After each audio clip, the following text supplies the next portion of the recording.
Mungkin ada yang tanya, Mas, kok bisa kopnya ini dilepas tanpa narik rangka gitu loh?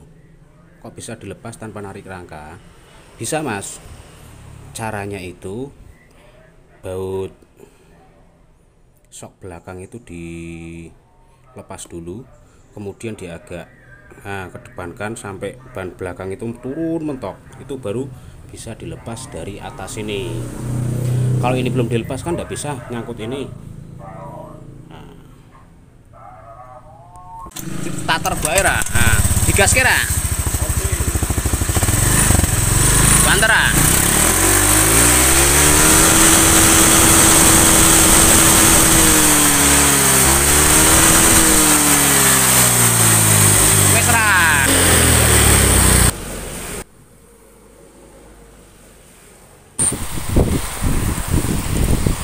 Vario ini sudah pernah dibongkar.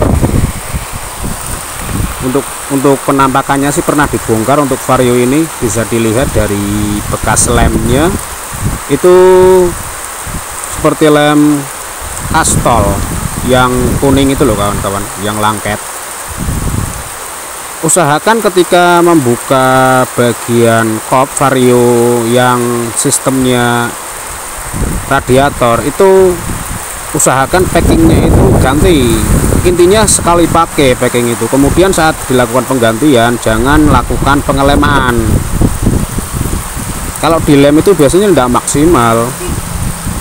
Nah ini kan lem ini lemnya sudah dua macam, nampaknya motor ini tidak sekali bongkar mungkin. Nah seperti ini lem untuk Vario 125 yang air radiatornya masuk ke dalam ruang busi, ruang bagian busi ini. Ini untuk packingnya. Ketika sampean membuka Vario atau sepeda motor yang menggunakan sistem radiator, itu upayakan untuk penggantian di bagian packingnya.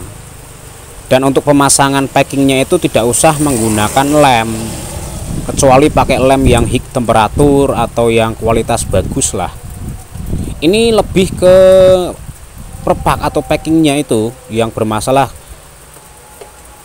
Jadi air radiator itu masuk ke bagian ruang pembakaran atau bagian ruang busi, tepatnya di bagian klep. Nah masuk celah-celah bagian celah daripada packing ini loh. Nah air itu masuk, intinya kompresinya bocor sehingga terjadi tendangan balik ke radiator. Kompresinya itu tendangan balik ke radiator, dan air masuk ke dalam ruang pembakaran, tepatnya di bagian seker. Otomatis air itu keluar lewat lubang knalpot. Seperti tadi video pertama saat saya gas tinggi itu kan seakan-akan kayak asap, tetapi itu bukan asap, itu air.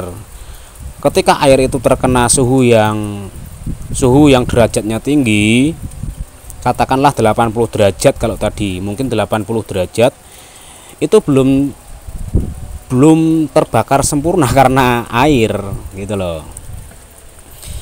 Ini untuk lemnya, saya pun heran, ini lemnya ini pakai lem kastol, nampaknya pakai lem kastol. Usahakan jangan dilem lah, apalagi pakai lem kastol seperti ini.